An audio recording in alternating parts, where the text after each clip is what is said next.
मुझे इस्लामाबाद में रहते हुए 27 बरस बीत चुके हैं। यहीं करियर बनाया और यहीं फैमिली, बच्चे यहीं पैदा और बड़े हुए। इसी शहर में दोस्तियां दुश्मनियां बनी। पोठोड़ा की इस धरती का ही खाया पिया और खुद को हमेशा इस धरती और इसके लोगों का वफादार महसूस किया। इन्हीं से रिश्ते दोस्तियां गांठी। कभी मुकामी लोगों के खिलाफ गुस्सा नफरत या बोझ ना रखा, जैसे अमूमन बाहर से आने वाले लोग हर जगह करते हैं कि खुद को मुकामियों से बेहतर समझो, या इनका मजाक उड़ाओ, या इनके कल्चर जुबान या रवायत का एहतराम ना करो।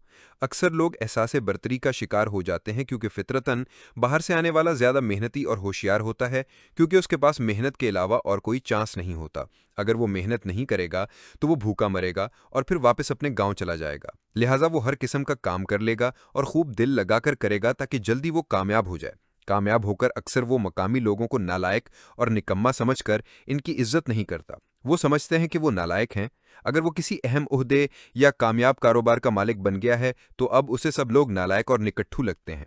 मैंने अक्सर देखा है कि अमेरिका में भी जो अमीर पाकिस्तानी हैं वो अक्सर गिला करते हैं कि मकामी गोरे जब उन्हें बड़ी बड़ी गाड़ियों या मिलियन डॉलर घरों में रहते देखते हैं तो उनकी शिकायतें FBI या दीगर इदारों को कर देते हैं, क्योंकि वो खुद बहुत पीछे रह जाते हैं। दर हकीकत वो इस तरह मेहनत नहीं करते जिस तरह बाहर से आने वाला करता है, क्योंकि ये उसकी बका का मसला होता है। लिहाजा वो अपनी जान दांव पर लगा देता है। जबकि मुकामी लोग अक्सर इसलिए ज़्यादा मुतहर्रक नहीं होते कि उनके पास ज़िंदगी की सब बुनियादी ज़रूरियात मौजूद होती हैं।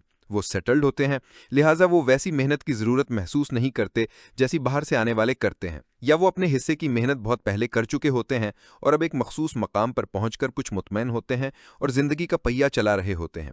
बाहर से आने वाले ने अभी वो तवील सफ़र तय करना होता है, लिहाजा वो दिन रात मेहनत करता है। मकामी लोग किसी मरहले पर भी बाहर से आने वालों को आगे निकलते देखकर हसद और गैर यकीनी सूरत हाल का शिकार हो जाते हैं और यूं दोनों तबकात के दरमियान एक कशमकश शुरू हो जाती है। खैर, बात हो रही थी खित्ता पोठोहार भी। इस खित्ते की अपनी खूबसूरती है जो आपको अपने रोमांस में जकड़ लेती है, लेकिन अब मुझे लगता है कि ये खूबसूरती शदीद खतरे में है, शहर के अंदर भी और शहर से बाहर भी।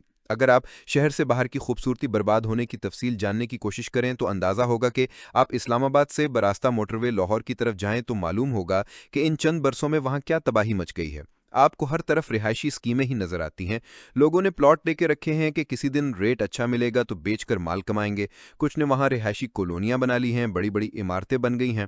चक्री के करीब हजारों एकड़ पर मुहित पहाड़ी इलाकों को बुलडोज करके वहाँ हाउसिंग स्कीमें बना दी गईं। अभी बारिश हुई तो ये सब निचले इलाके डूब गए, क्योंकि वो पहाड़ी इलाकों में बारिशी पानी के फितरी रास्ते में आते थे। इन हाउसिंग स्कीमों ने सब कुछ मलिया मेट करके रख दिया है। हैरान होता हूं कि इस्लामाबाद सिर्फ 24 किलोमीटर पर मुहित शहर है, वहां सैकड़ों हाउसिंग स्कीमों की क्या तुक बनती है। चलें, 8-10 की समझ आती है, लेकिन सैकड़ों क्यों? मुझे याद पड़ता है कि चल बरस कबल कौमी असम्बली में बताया गया था कि इस्लामाबाद की हुदूद में 120 गैर कानूनी हाउसिंग स्कीमें हैं, मतलब जिनके पास CDA का NOC नहीं है। अब अंदाजा करें कि 120 गैर कानूनी स्कीमें थी तो कानूनी कितनी होंगी। यूं उस शहर में जहां ना कोई बड़ी मिल है, ना इंडस्ट्री है, ना ही साहिली इलाका के वहां से तजारत होती हो, ना ही ये किसी ऐसे संगम पर वाक़ है कि यहाँ से दूसरे मुल्कों के काफिले या ताजर गुजरते हों, कि यहाँ तजारती सरगर्मियाँ बहुत ज़्यादा हों और लेबर की बहुत ज़रूरत पड़ती हो। 2-3 दहाइयों पहले इस्लामाबाद चंद किलोमीटर पर मुश्तमिल सरकारी मुलाजमीन का एक शहर था, लेकिन अब एक बहुत बड़ा तिजारती शहर लगता है जो मजीद फैल रहा है। इस शहर में पानी नहीं है, लेकिन हर रोज़ नए प्लाजे तामीर हो रहे हैं। सैकड़ों लोग अब इस शहर का रुख कर रहे हैं। 1998 में इस शहर की आबादी 8 लाख थी, जो अब 30 लाख से बढ़ चुकी है। शहर का इंफ्रास्ट्रक्चर जो चंद लाख अफराद के लिए बनाया गया था, वो भी अब टूट फूट का शिकार है। अब शहर के अंदर मजीद घरों की गुंजाइश नहीं रही, तो लोगों ने मारगला और चकली के पहाड़ों और बाराकहू का रुख कर लिया है और हर तरफ पहाड़ों की कटाई जारी है। अगर आप D12 सेक्टर में खड़े होकर सामने शाह अल्लाह दत्ता में मारगला पहाड़ों को देखें तो आप हैरान होंगे कि पहाड़ की चोटी पर एक बड़ा सफ़ेद महल तामीर हो चुका है। पूछने बाद पता चला कि यह महल एक अफगान वॉरलॉर्ड के किसी अजीज का है जो उसने मारगला पहाड़ काट कर बनाया है। ये अकेला घर नहीं है, बल्कि अब पूरा मारगला पहाड़ घरों में घिर गया है। वहां दरख्तों और पत्थरों की खुदाई तेजी से जारी है। हर तरफ आपको घर ही घर नजर आते हैं। ये सब घर पिछले 1 साल में पहाड़ों को गंजा करके अचानक तामीर हुए हैं। कल परसों में हामिद मीर के एक प्रोग्राम में एक माहिर को सुन रहा था, जिसने कहा कि अब बुनीर जैसा आसमानी तूफान या क्लाउड बर्स्ट इस्लामाबाद में भी होने का शदीद खतरा है, और वजह वही बुनीर वाली बताई जा रही है। बुनीर में भी दरख्त काटे गए। पहाड़ों से दरख्तों को निकालने से पत्थरों की जुड़त कमज़ोर हुई। यूं जब बारिश शुरू हुई तो पत्थर जो पहले दरख्तों के साथ जुड़े हुए थे, अब आसानी से मिट्टी के खिसकने से पानी में बहते हुए इंसानी आबादियों की तरफ बढ़े, और यूं लगा जैसे बुनीर में पानी की नहीं बल्कि पत्थरों की बारिश हुई है। درخت ہی ان پتھروں کو روک سکتے تھے جو کاٹ کر بیچ دیے گئے تھے۔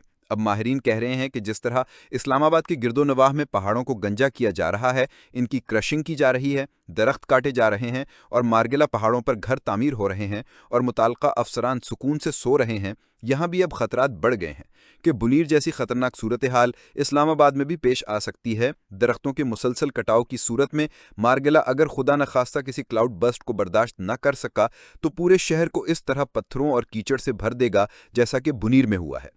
یہ طے ہے کہ اس شہر کے حاکم ہوں یا سرکاری بابو، ان کے پاس نہ اتنا ویژن ہے نہ ہی ان کی نیت۔ اسلام آباد شہر کے اندر جو ترقیاتی کاموں کے نام پر کھدائی اور مارگلا پہاڑوں پر درختوں اور پتھروں کی بربادی اور پہاڑوں پر گھر بسائے جا رہے ہیں، ان کی وجہ سے ایک دن بے رحم فطرت پلٹ کر ہم سب پر حملہ آور ہوگی، جیسے بنیر میں ہوئی ہے اور کسی کو نہیں چھوڑا۔